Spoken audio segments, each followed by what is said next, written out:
Olá, está começando Farol da Baixada, o podcast do Sindicato dos Bancários de Santos e região. Lembrando que eu estou temporariamente substituindo a Eneida Cury. No programa de hoje, vamos falar com o Hélio Lopes, professor formado em Química e algumas especializações em Engenharia e principalmente em Poluição, que é o que a gente vai tratar hoje. Obrigado por ter vindo. Eu que agradeço. Bom, vamos lá. Como é que está o nosso ar aqui, a poluição em Santos? Em Santos e na Baixada em geral? Na Baixada a gente tem alguns aspectos relevantes. Por exemplo, a qualidade do ar de Cubatão, né, que é uma área saturada por material particulado e por ozônio, né? Embora tenha sido feito todo um serviço de controle de poluição em Cubatão, ela ainda continua fora dos padrões. E isso em função da topografia da nossa região, que é desfavorável à dispersão desses poluentes. Por causa da serra? Por causa da Serra do Mar, né? São 700 metros, um contraforte de 700 metros de altura. Então, as emissões dessas chaminés, elas acabam não se dispersando como deveriam, né?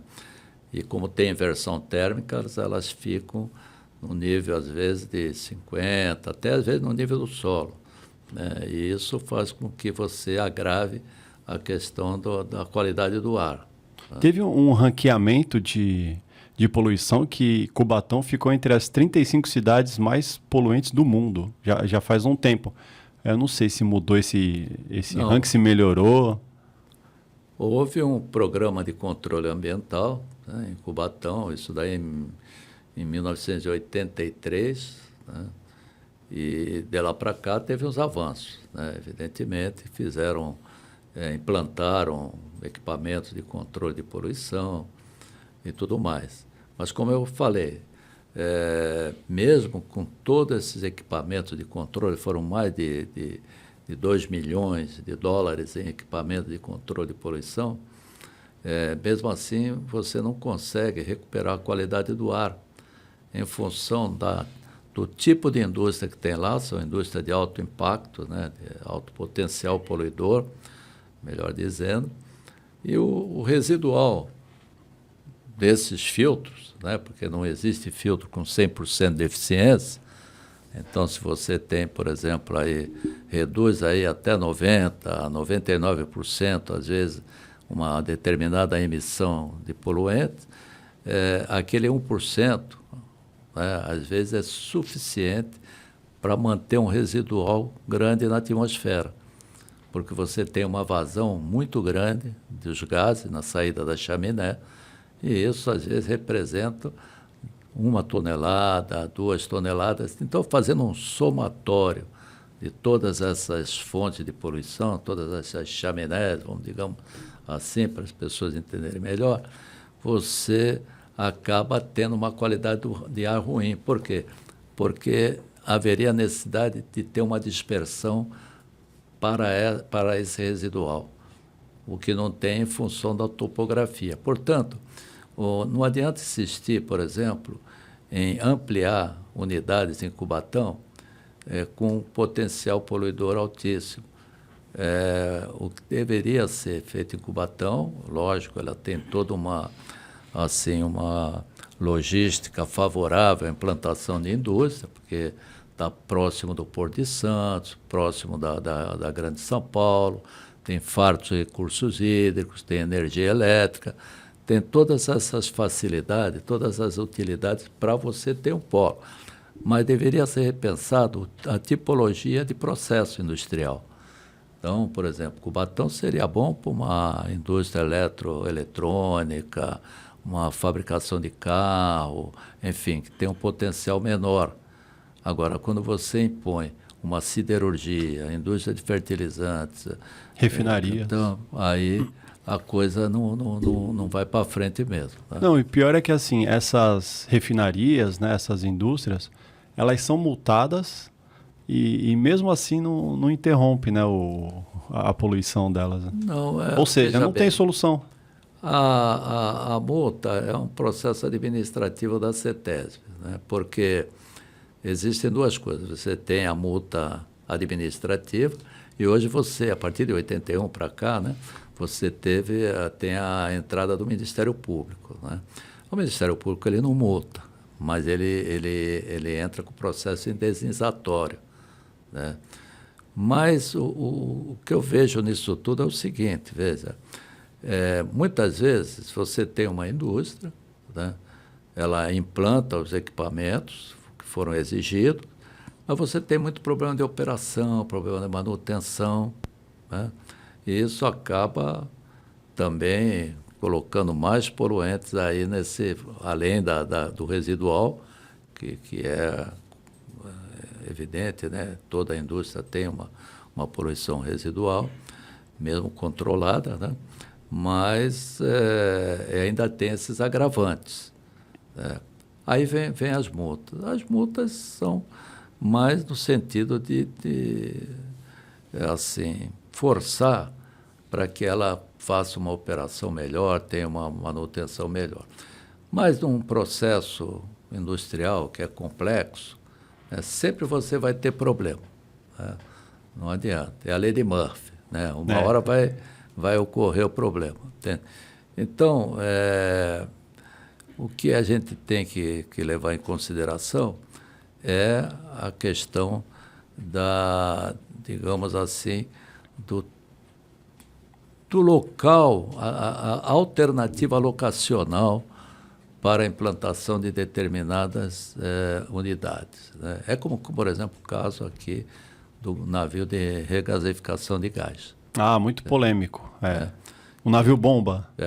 Chamado popularmente como navio bomba, né? Ele é um navio metaneiro, digamos assim, né? Ele traz... nós temos duas situações. Nós temos um navio que fica permanentemente ancorado, funcionando como uma unidade de regasificação de gás, e tem um navio que transporta isso de outros países para cá, né? Então, ele vai encostar aqui próximo da Ilha Barnabé, ali, e vai transferir esse gás que ele trouxe de outro país para esse navio que irá processar esse gás. Ele vem na forma líquida, né? Então, ele faz a regasificação, transforma ele na forma gasosa, para bombear isso através das linhas que sobem a serra aí, da Comgás, enfim, e distribuir esse gás aí para quem quiser consumir, né? Só que eu coloquei aqui da questão da alternativa locacional, ninguém é contra o progresso, veja. É inevitável, isso vai ocorrer.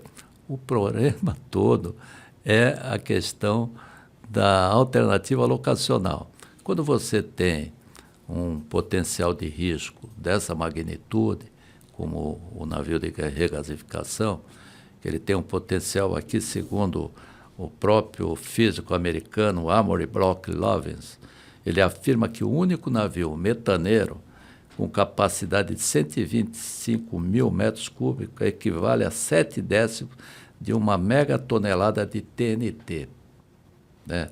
Estaríamos, assim, trazendo para dentro do município de Santos algo com potencial de 2,4 megatons, ou seja, 193 bombas de Hiroshima. 193? Bombas de Hiroshima. Nossa. Então, quando você tem um potencial de risco dessa magnitude, não tem como trazer isso para dentro da área urbana, né? Praticamente está dentro da área urbana, né? E não teve um debate aqui ambiental sério sobre isso, teve? Não, porque na realidade pegou um período aí da pandemia, né? Era tudo feito virtualmente, mas esses debates, a grande verdade é o seguinte: você tem esses debates e praticamente as pessoas não comparecem, né? A comunidade, elas nem sabem o que está ocorrendo, né? A princípio nós tivemos uma situação análoga, que foi a questão lá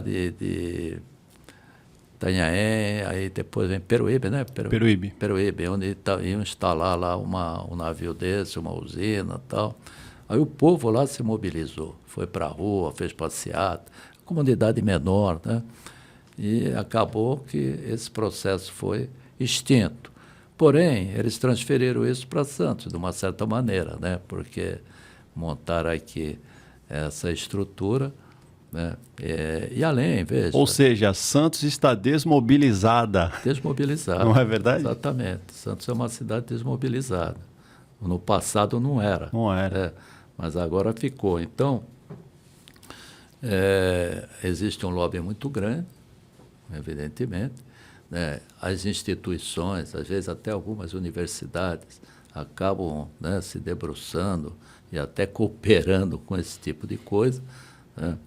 E poucas pessoas têm a coragem de enfrentar. Então, fica mais por conta de organizações não governamentais e pelo próprio Ministério Público, né, que entrou com ação, enfim, né?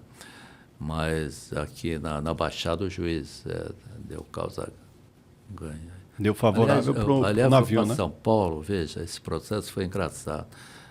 Ele foi para São Paulo e no tribunal ele perderam. Porém, o governador de São Paulo, na época, era o... que antecedeu? Esse era o... O governador era o... Nossa, esqueci o nome. Antes do Tarcísio. O Calça Apertada. Isso mesmo. Qual o nome dele? Todo mundo Calça sabe, Apertada. O Dória. Era o Dória, isso. E o Dória recorreu alegando prejuízo econômico ao Estado. Quer dizer, não tem nada a ver, mas tem uma lei lá que fizeram que ia ter um prejuízo ao PIB, ao Estado e tal. E aí, nas instâncias superiores, acolheram esse recurso e assim foi permitida a implantação desse processo. Quer dizer, uma loucura, veja, as pessoas não levam nada em consideração do ponto de vista técnico, né? Parte para uma coisa que já foi feita, né, de uma certa maneira, para facilitar esse tipo de coisa. É como agora estão querendo aí fazer para tirar a lei aí da delação premiada. Fizeram lá uma legislação em que, olha, se for prejudicar a economia, pode. Quer dizer, só que, olha só como a falta de conhecimento, a ignorância, chega a esse ponto. Se esse navio explode, a economia de Santos acabou. Aliás, a cidade acabou, né? Porque vai ser uma reação em cadeia. O cais naquela região vai desaparecer, né? A Ilha Barnabé vai ter uma reação em cadeia, aqueles tanques, aqueles vão desaparecer.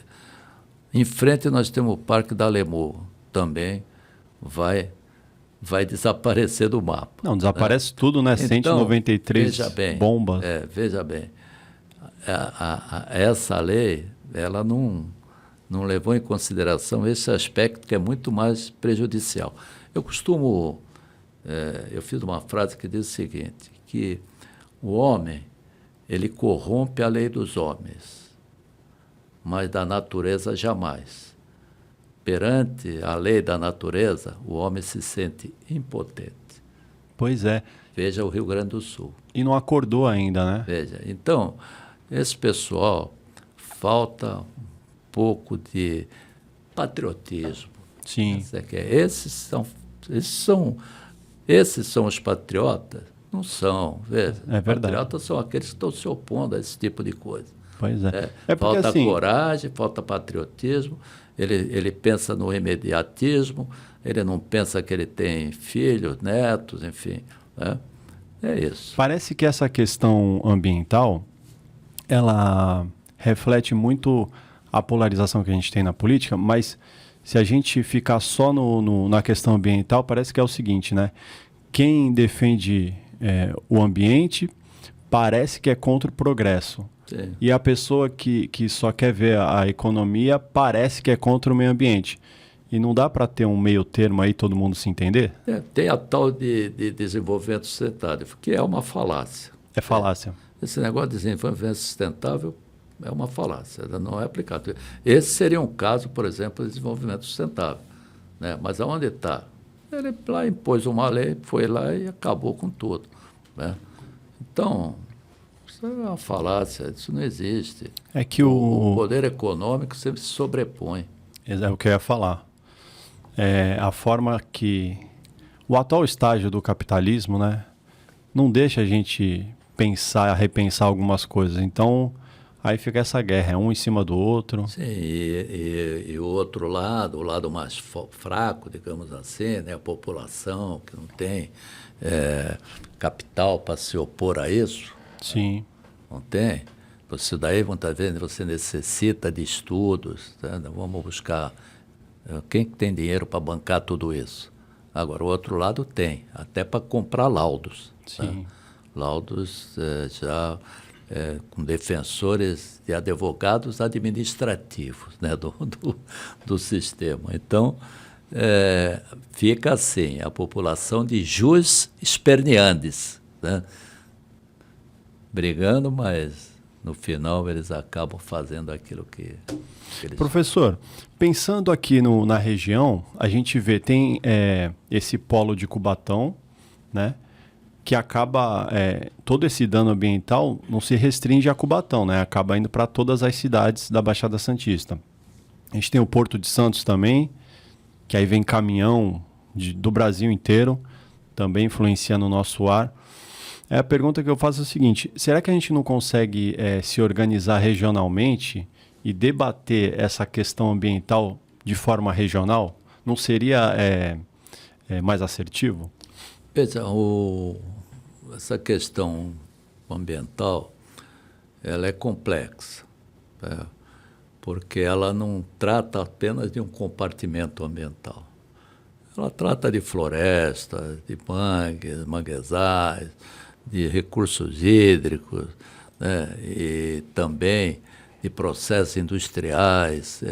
Então, você tem muita gente especialista trabalhando, mas são várias áreas, né? São várias áreas. E eu estou nessa área há 51 anos aqui, denunciando a minha idade, né?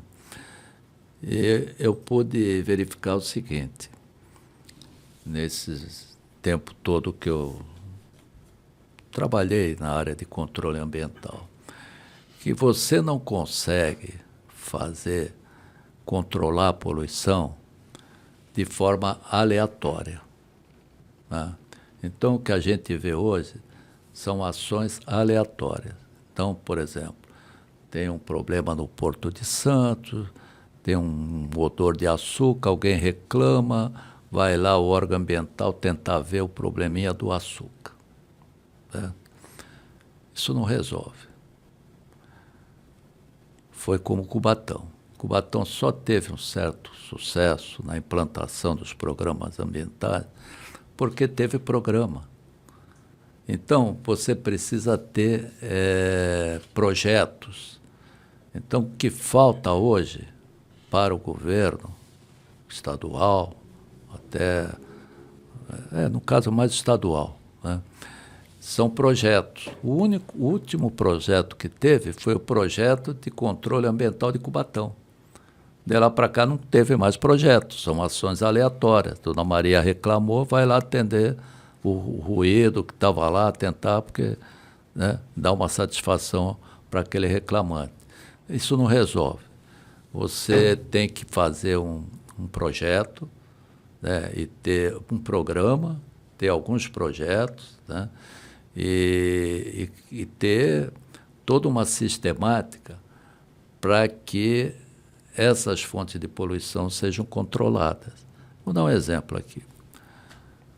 Por exemplo, quando começou lá em Cubatão um projeto ambiental, tem uma equipe que sai em todas as empresas, praticamente ao mesmo tempo, levantando as fontes de poluição.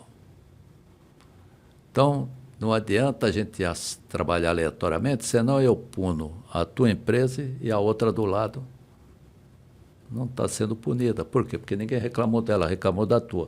Porém, aquela lá também está causando problema. Então, quando você faz um projeto ambiental, você vai preventivamente em todas as empresas, levanta todos os problemas, adverte essas empresas para implantar, operar e manter adequadamente os equipamentos de controle. Então, o que acontecia? A coisa não ia para frente. Certo? Então, tinha uma unidade que pertencia ao PSDB, a outra que pertencia ao fulano, outra ao ciclano, e assim. Né?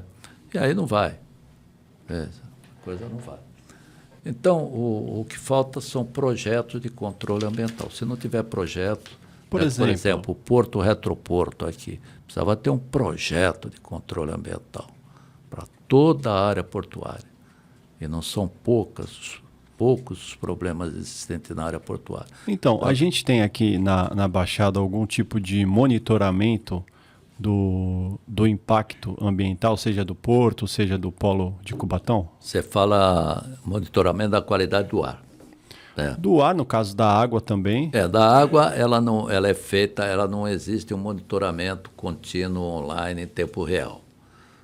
Isso é feito na poluição do ar, você tem equipamentos, por exemplo, estações... no ar tem? Online? Tem estações medidoras da qualidade do ar. Então, tem um na Ponta da Praia, tem um aqui dentro do Hospital Guilherme Álvaro, tem outras estações, se eu não me engano, 3 estações que medem continuamente a qualidade do ar. Pela Secretaria do Estado? Do Estado, a CETESB. Os equipamentos são automáticos, de última geração, eles puxam o ar atmosférico, o computador dá permissão para os analisadores entrarem, que se recalibra automaticamente, é muito bem feito. Eu mesmo trabalhei 25 anos na CETESB, eu cheguei a operar esses equipamentos. Então, e o que se faz com esses dados? Esses dados são encaminhados para uma central que fica em São Paulo, tudo automático. Então, eles têm assim, uma noção exata daquilo que está acontecendo no estado de São Paulo.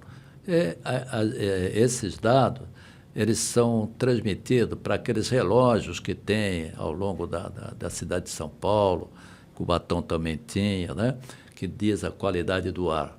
Lógico que lá eles transformam numa linguagem popular, senão você não vai entender. Por exemplo, eu falei, olha, está dando 50 ppm de SO2. Não, a população não vai saber o que é isso, né?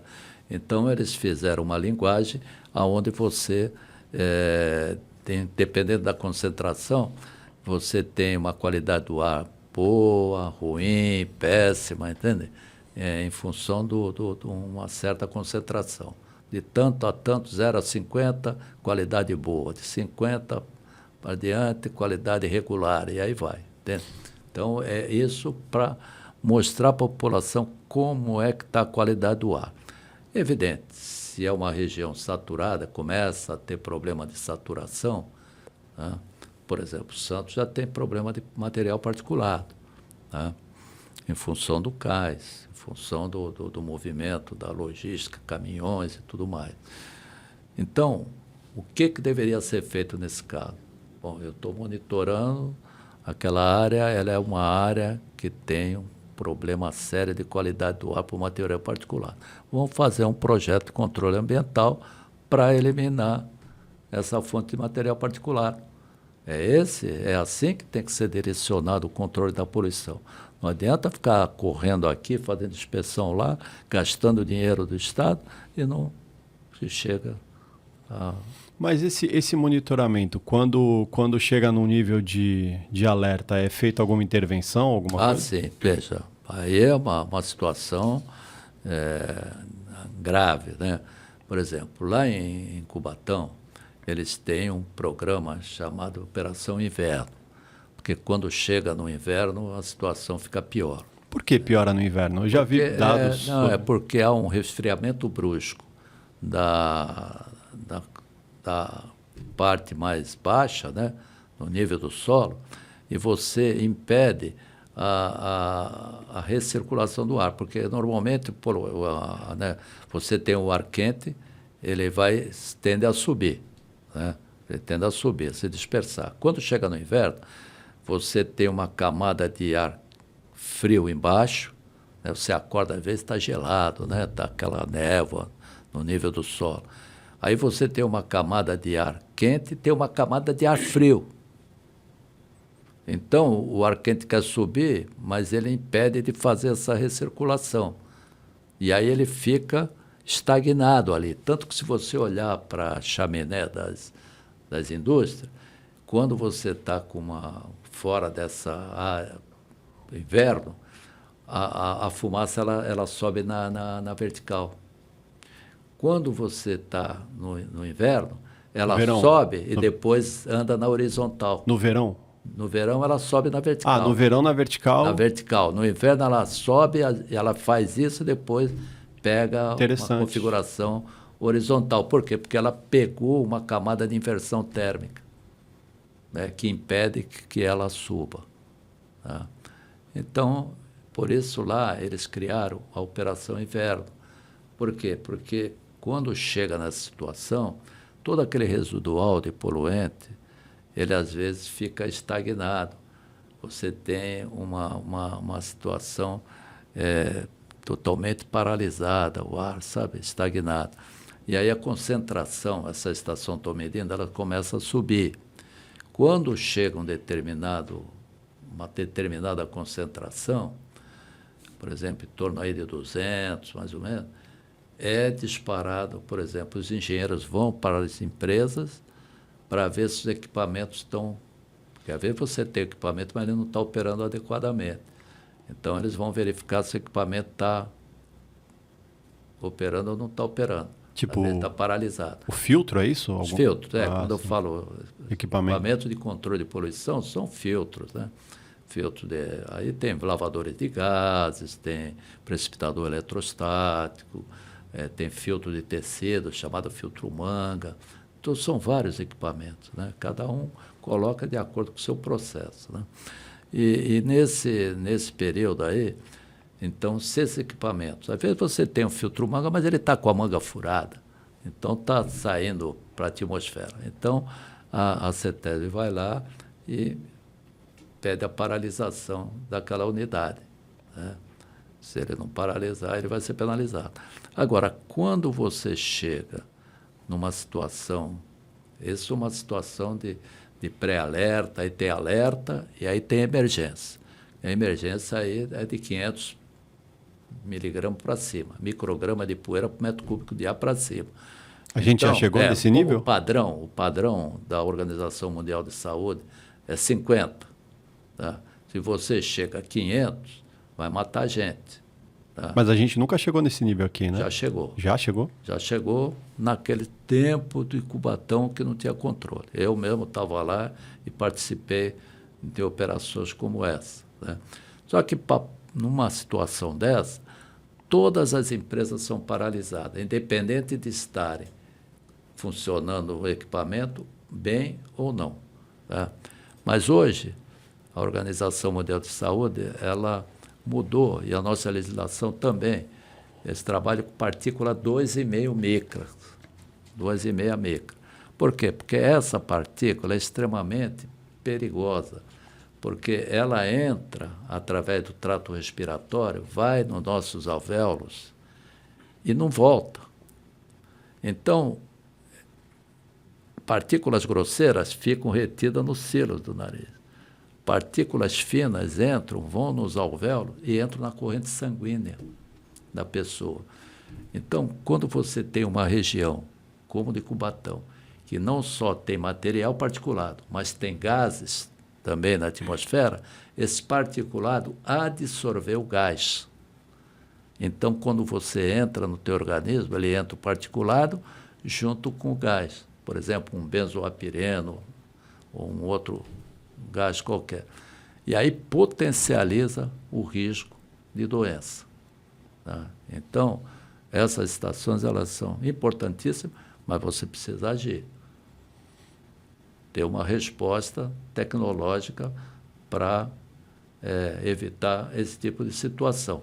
Nós temos, por exemplo, alguns episódios críticos de poluição do ar no mundo que antecederam aí a década de até 1940, Por exemplo, em Denora, nos Estados Unidos, onde tiveram um episódio enorme de poluição, morreu gente. Teve também na Inglaterra, né, com Denora mais de 1.400 pessoas. Teve um aumento de óbito, mais de 1.400 pessoas. Teve o smog fotoquímico na Inglaterra, em função de veículos, e também lá na Inglaterra, todo mundo para se aquecer, tem lareira, queima. Isso foi dando uma poluição enorme, né? Gerou um problema de poluição do ar. No Brasil, nós tivemos um episódio aqui, que foi na cidade de Bauru, onde você tinha uma fábrica de mamona, pó de mamona, né?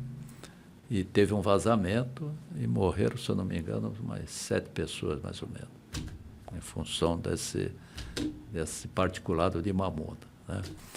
Então, tem várias situações, porque você tem uma situação de poluição com a unidade tranquila, funcionando normalmente, com o residual dela. E tem uma situação de poluição em função de acidentes tecnológicos, de, por exemplo, partidas inadequadas de unidade, né, falha nos equipamentos de controle. Você tem, por exemplo, em Cubatão, uma vez, só para citar aqui um estudo de caso aqui, né, teve uma emissão de SO2 muito forte. E essa emissão foi para a COSIPA, chegou a pegar os operadores da COSIPA e ter que ser atendido no ponto-socorro, né? E da onde veio isso? Eu mesmo atendi particularmente, eu era engenheiro, estava lá nesse dia, fui atender isso aí. Ele veio de uma partida da unidade de ácido sulfúrico da antiga IAP, que agora é IARA, né? E quando houve essa partida da unidade, a operação jogou o gás para dentro do reator com baixa temperatura. E aí ele não reagiu de SO2 para SO3, não foi absorvido na torre para ácido sulfúrico e saiu como gás. Então, veja, a questão ambiental ela é basicamente química, quando se trata da parte industrial, né? E esse gás formou uma nuvem enorme, foi para cima da COSIPA, poderia ter causado uma catástrofe. Porque aí eles foram obrigados a abandonar a sala de controle, que também já está produzindo alguma coisa, aí é uma reação em cadeia, né? Tivemos também vazamento de amônia lá em Cubatão, que foi obrigado a parar várias indústrias ali. Esses são episódios críticos de poluição, né, que não estão no dia a dia aqui, mas eles ocorrem. A gente percebe que tudo acaba no lado econômico, né? Não tem como. E aí, eu não sei por que até hoje não tem ainda um programa, seria mundial, mas já que a gente está aqui, né? Fazer aqui no Brasil um programa onde responsabilizaria, né, as empresas pelos danos. Por exemplo, o plástico, que é tanto usado aí, né? Quem é que tem o benefício disso? São as empresas. Então, elas criarem um programa de recuperar de volta. Quando a gente tinha aquela garrafa retornável de refrigerante, também a embalagem, seja do que for, do sorvete, sei lá, do leite, recupera e aí recicla a própria empresa. Ela não é cobrada disso, sendo que ela que se beneficia. O problema todo é o seguinte: nós temos uma legislação maravilhosa. Uma das melhores do mundo, né? 2 legislações. Temos a Lei 997, de 1976, e o regulamento da Lei 997, o Decreto 8468, de 1976, que é utilizado pelo órgão ambiental estadual. Maravilhosa a legislação. E temos também uma legislação federal, aí você tocou na questão dos resíduos sólidos, né? Dos plásticos e tudo mais. Nós temos a Política Nacional de Resíduos Sólidos, né? Então, a Política Nacional, essa lei, ela é perfeita, né? Ela foi muito bem elaborada e ela traz lá, Ela era de 2010. Nós estamos em 2024. Olha só o tempo que passou.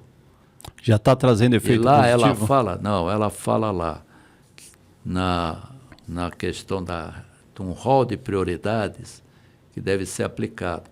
Então, por exemplo, desde da não geração, a questão da reciclagem, né, compostagem, vem tudo aí, até chegar no final no tratamento.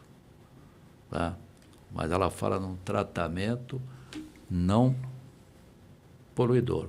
Tem que ser um processo de tratamento que não seja poluidor, porque os tratamentos, às vezes, também poluem. Né? E passaram-se aí 14 anos,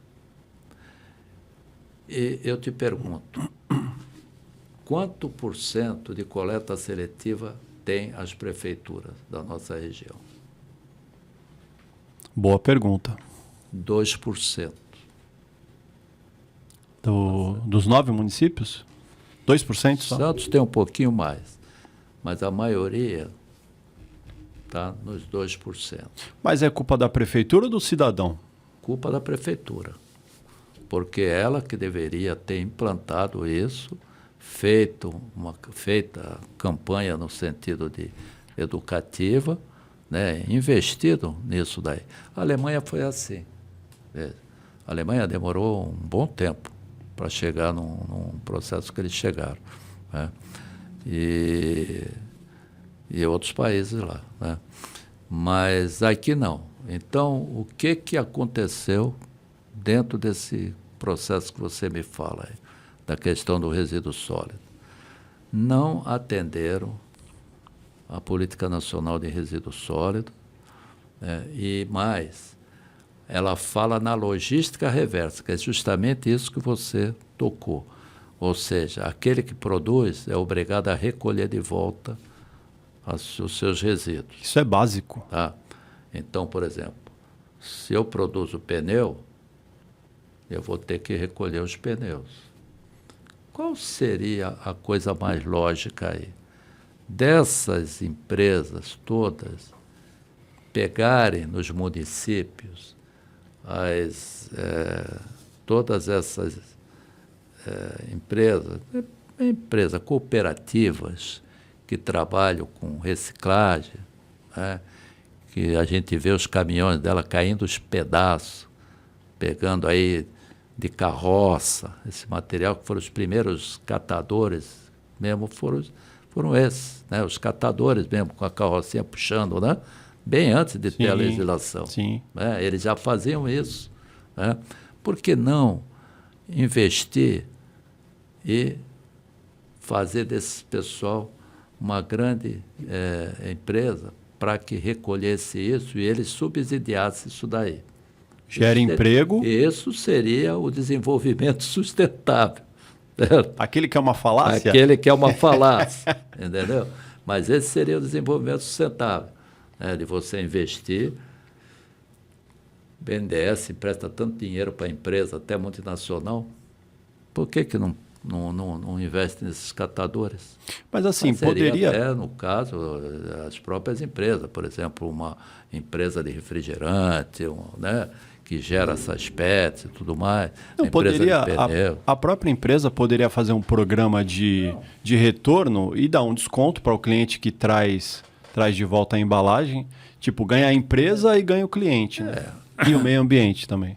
Veja bem, tudo isso poderia ser até, por exemplo, até no IPTU, prefeitura, tá? O condômino que se adaptasse, que recolhesse, comprovasse isso. Tem um filho de um amigo meu, estava fazendo mestrado em Bristol, na Inglaterra. E ele estava morando lá num condomínio. Um dia ele acordou com uma multa do tamanho do bonde. Que os caras não querem saber. Multaram o condomínio. Não interessa se foi o apartamento 5, 6, 7.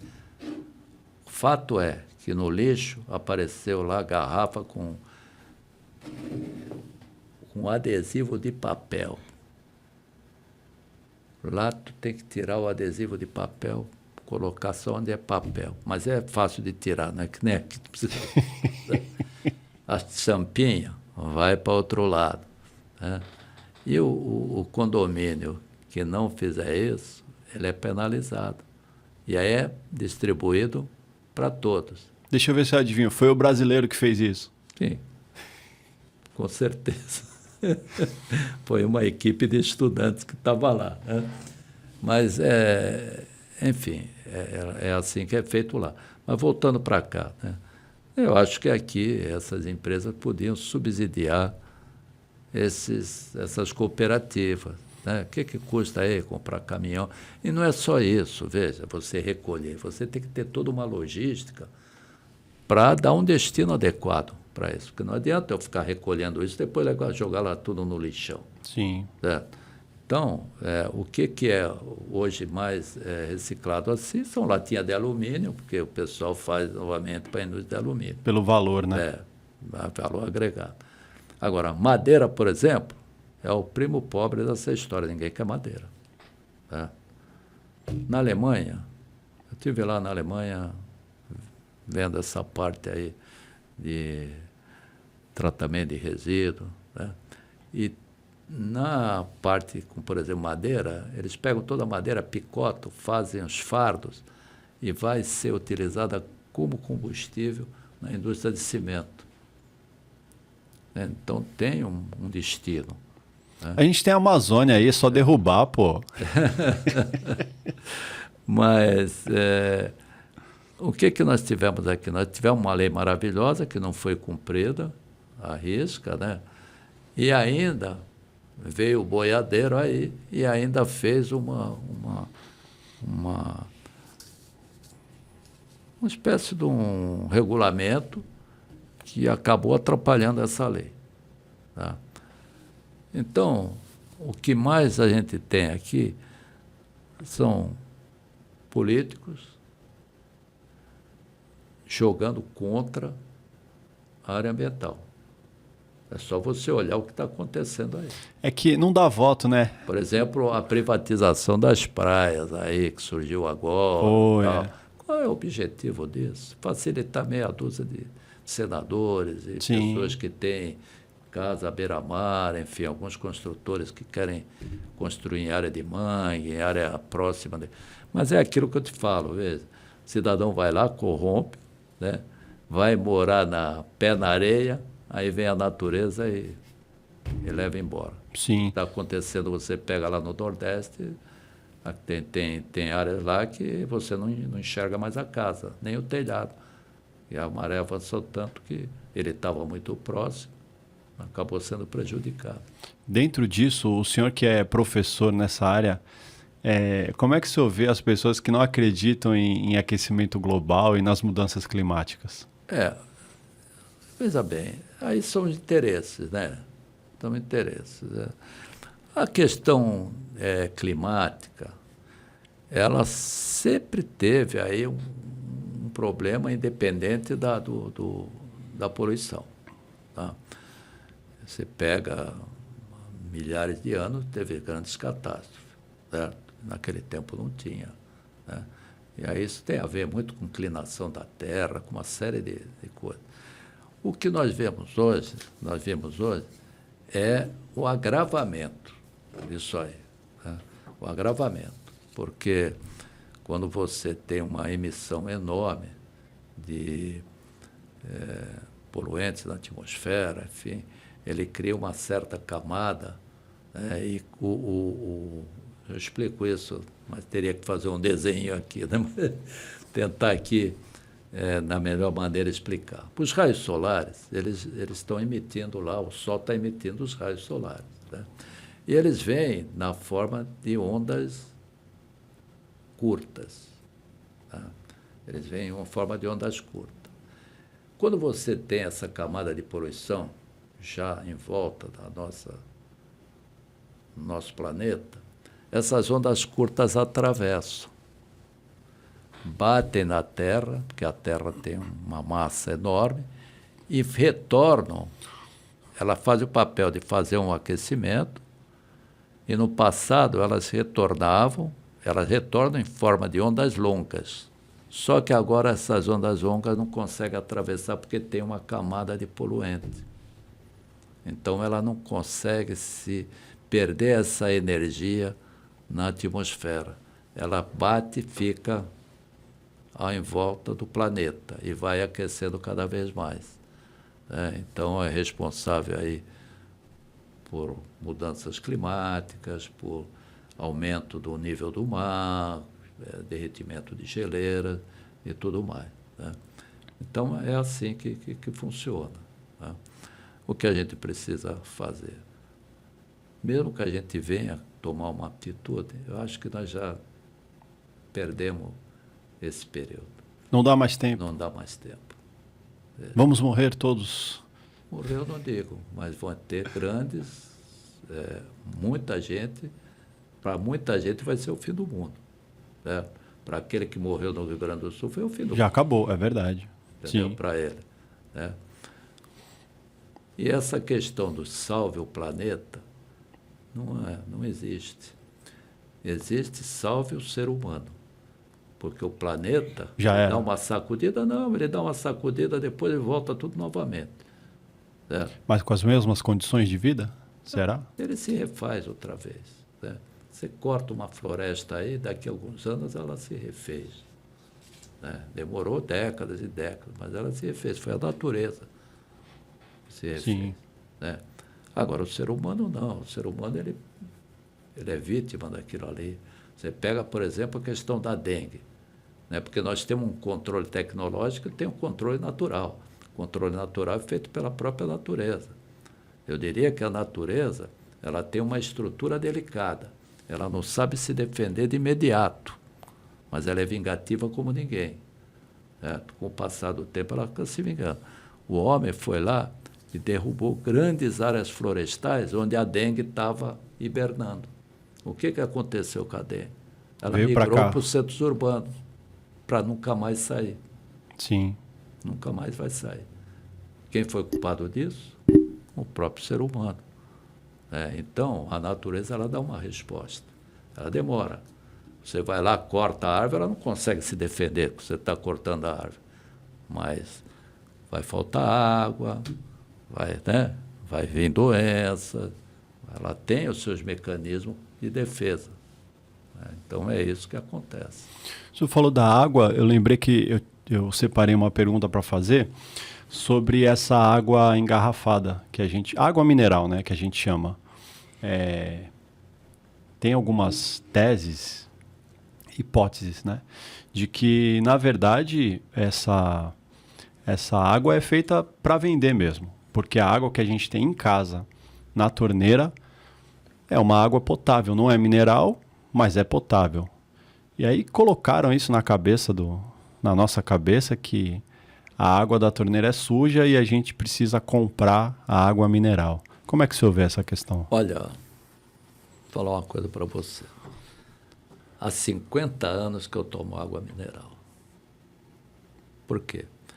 Porque eu trabalhava nos laboratórios da CETESE e comecei a analisar a nossa água. E vi a série de contaminantes que vem. Tá? Qual é o problema nosso? Nós temos uma estação de tratamento de água, mas é um tratamento convencional. Ele foi projetado para retirar a cor, a turbidez da água, e eles fazem um tratamento sanitário. Colocam cloro. Por quê? Porque, como o rio vem caminhando, ele vem pelo meio da floresta. Então, ele tem bicho que defecam lá, né? Tem bicho que morre, apodrece, tem vírus, tem bactéria. Isso vem. E ainda tem um detalhe hoje. Como não tomo conta de manancial e nem resolve o problema social, você tem aqui, por exemplo, cota 200, cota 400, as pessoas morando e todo o esgoto indo para onde? Direto para dentro do rio, que é o manancial de abastecimento público. Então, a Sabesp vai tirar a água da onde? Desses rios, que estão totalmente contaminados. A água que vem para cá não vem mais da Billings? E era pior. Não vem mais de lá? Não. Ela vem o seguinte, quando chega o inverno, que cai a vazão de água, aí eles abrem um pouquinho e pegam água da Billings. Às vezes 50% no máximo. Tá? Porque a nossa água vem através do rio Cubatão e do rio Pilões. Ela foi... Porque ali você tem o canal de fuga da usina Henry Borda, que traz aquelas tubulações que a gente vê no alto da serra, a água que vem da Billings. O movimento da turbina, né? E a Sabesp depois captaria essa água. No passado era assim, descia direto e tal. Só que chegou um momento que chegou a formar tanta espuma em função de detergente que chegava a cobrir o rio. O Ministério Público, então, solicitou, e eu fiz o laudo, na época, muitos anos atrás, sobre esses problemas de contaminação do rio. Aí o Ministério Público entrou com uma ação, uma liminar, e proibiu a reversão da Billings para a Baixada, tanto que a Henry Borda pouco produz energia elétrica, em função de ser muito pouca vazão que passa ali. E a Sabesp deixou de captar água também nesse local. Né? Então, o que aconteceu? Ela construiu uma estação chamada subalveolar, que fica no Rio Cubatão antes dessas indústrias, antes a montante da captação, da descarga da usina Henry Borda, daquela terminal da Petrobras e da fábrica de papel que tinha. Ela está bem para lá, então ela não pega efluente industrial e nem dos morros. Né?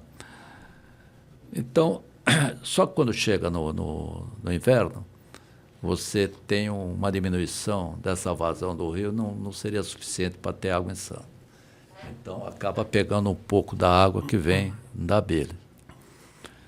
E aí, o que acontece? A nossa estação de tratamento, como eu disse aqui no início, ela foi projetada para tirar cor e turbidez. Agora, não foi projetada para tirar organoclorado, metais pesados. E aí, o que acontece? Isso passa. E aí, o santista acaba tomando isso daí. Em concentração menor, mas são substâncias que são cumulativas, veja. E ela ainda coloca o cloro e o flúor. E em função, por exemplo, de ter muita poluição, ela fica com medo de passar um vírus, de bactéria, não ser suficiente, às vezes, essa cloração no final, porque primeiro tem que tratar a água para depois clorar no final. Você não pode clorar uma água que seja suja. Tá? Então, o que ela faz? Ela acaba fazendo a chamada pré-cloração. E quando faz a pré-cloração, ela gera os organoclorados e gera o trialometano, porque você tem ácidos fúlvicos, ácidos úmicos, tem muita matéria orgânica e o cloro vai gerar organoclorado, vai reagir, vai gerar organoclorado. Então, a água de Santos, do meu ponto de vista, é uma água sempre vai estar na iminência de passar um poluente desse. E aquele filtro doméstico, você acha que resolve esse... Não, ele resolve em termos de retirar alguns particulados, né? Alguma coisa ele tira, mas organoclorado não. Por quê? O filtro, ele, de uma certa maneira, tem uns filtros que tem carvão ativo. Isso. Né? Então, o carvão ativo resolve. Realmente, o carvão ativo ele vai segurar os organoclorados, né? E segurar alguns metais. Né? Só que ele precisa ser trocado sempre. E as pessoas não trocam, põe lá e esquece, acha que aquilo vai durar a vida toda. E ele satura, veja, satura. Então, acaba passando, né, poluentes. E teve também uma pesquisa recente que encontrou coliformes em água mineral. Essa água vem da onde? Olha, a água mineral, ela vem de fontes que são profundas, às vezes, né? Agora, por exemplo, o coliforme, ele pode estar aí no retorno dos vasilhames, na lavagem, né? dificilmente uma fonte dessa vai estar contaminada com coliforme. A não ser que, veja, tem uma baita de uma infiltração em algum lugar, coisa difícil. Mas, porque elas vêm das profundezas da terra. Agora, os vasilhames, esse é um problema. O senhor recomenda água mineral, então? Eu mesmo assim, eu tomo água mineral. Porque ela, pelo menos em termos de metais pesados, organoclorados, né, ela vai estar isenta disso. Tá? Ela vai estar isenta. Deixa eu ver quanto tempo a gente tem. 1 hora? Já? Caramba. Vou fazer a última pergunta, já estamos há 1 hora aqui. Vamos lá. A gente tem aqui o nosso aterro do Sítio das Neves. Sítio das Neves, isso. E recentemente saiu um estudo, né, que esse aterro funcionaria nas condições normais até 2031. E aí isso vem de encontro, aliás, vem ao encontro do que a gente estava falando sobre o descarte, né, dos resíduos. Como é que o senhor vê em 2032, como é que vai estar o nosso aterro aqui, o nosso solo? Veja, o aterro sanitário, ele tem um tempo de vida útil. Todo aterro sanitário tem. A dificuldade que você encontra é novas áreas. Né? Ninguém vai querer ter um aterro do lado da casa dele. Né? Aqui, por exemplo, Santos, aqui não tem como, então teria que ser fora dos limites, na área continental, por exemplo. Né? E aí você tem também um problema que você vai se deparar com a questão do licenciamento. Vai ter que desbravar a floresta, vai ter que fazer uma série... Todo o processo tem os seus prós e contras. Né? Então, o que aconteceu com essa questão do aterro? Há anos e anos que nós vemos falando sobre esse saturamento do aterro, que ele iria entrar num caminho crítico. Então, já deveriam ter implantado a Política Nacional de Resíduos Sólidos, com a questão da reciclagem e tudo mais, teria aliviado isso e teria aumentado a vida útil disso. Porque se você reciclar tudo, não sobra nada para o aterro, praticamente. Lógico, tem certas coisas que você não consegue reciclar, até por falta de tecnologia, mas se estudasse, conseguiria. Por exemplo, você pega a embalagem que está totalmente suja, com comida dentro, aí é difícil reciclar. Mas se você aplicar com projeto, lavagem e tudo mais, acaba dando. Ninguém investe nisso, essa que é a verdade. Então, todo o tratamento, ele acaba também gerando um resíduo. Eu vou te dar aqui um exemplo de uma reciclagem muito bem feita, que é a do óleo lubrificante. O óleo lubrificante é um resíduo perigoso, né? Porque ele contém uma série de metais pesados e uma série de orgânicos misturados. Ele se contamina pela própria combustão do carro, os anéis não são tão perfeitos assim, acabam dando passagem para o óleo lubrificante, tanto que ele vai ficando escuro, né? Passado o tempo, porque aquilo é carbono, né? Que passou da queima do combustível lá para o óleo lubrificante. Então, esse óleo, ele antigamente era descartado de qualquer jeito. Aí vieram as grandes empresas de fazer o refino do óleo. Então, esse óleo hoje ele é recolhido e é mandado para a indústria de refino. Eles processam e colocam esse óleo novamente na praça para venda. Só que lá sobra uma borra ácida. Todo o tratamento acaba sobrando um resíduo, mas é muito pouco, não é tão grande assim. Então ele vai para um aterro de resíduo perigoso, né? Aqui a gente tem o aterro do Sítio das Neves, que não é um aterro de resíduo perigoso. Ele é um aterro sanitário e ele é um aterro de resíduo inerte e não inerte, né? E o que deveria ter sido feito? Deveria ter sido pensado numa reciclagem, tipo essa que eu acabei de falar, né? Mas aí você tem que ter toda uma cadeia produtiva, uma logística para escoar esse material, que não é só você recolher e depois não saber o que faz com ele, né? Ou recolher só aquilo que é de interesse muito econômico, né? Como a latinha de alumínio. E aí eles partiram, deixaram, não fizeram nada, né? Estamos aí nos 2% de coleta seletiva, né? Reciclagem, e partiram para uma solução que é a pior delas, que é a incineração de resíduos. Vai para o ar, né? Tá? Por quê? Porque lá ele pega tudo, o saquinho de lixo da dona de casa, e joga tudo dentro da mesma vala comum. Não tem que se preocupar com nada, fazer muita coisa, passou lá, pegou e joga dentro do incinerador. Só que o incinerador é uma máquina que ele é altamente poluidor, né? Principalmente porque ele pega os saquinhos plásticos, né?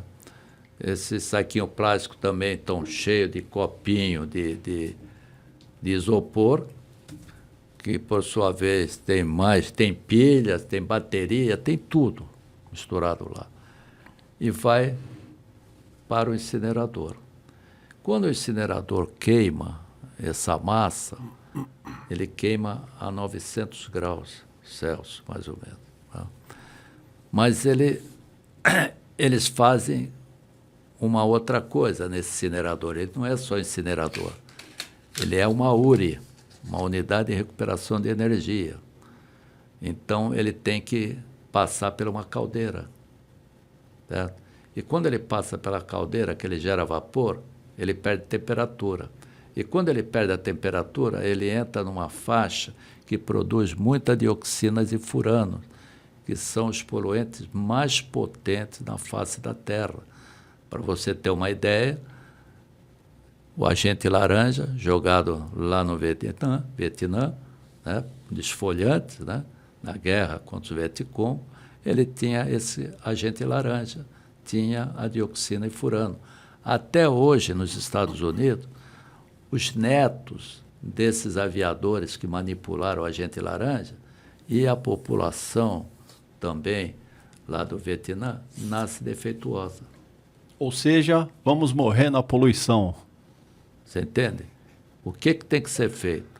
É o tipo do processo que não deveria ser licenciado. Sim. Mas o grande lobby pressionou, Tem jeito. se licenciou. Obrigado, seu Hélio. Grande problema. Obrigado pela aula. Foi muito bom o papo, aprendi bastante. E o papo não esgotou, tinha várias outras perguntas aqui e passou rápido, mas obrigado, viu? Obrigado a você que acompanhou a gente. Vou pedir para curtir, compartilhar e acompanhar a gente numa próxima, ok? Um abraço e até mais.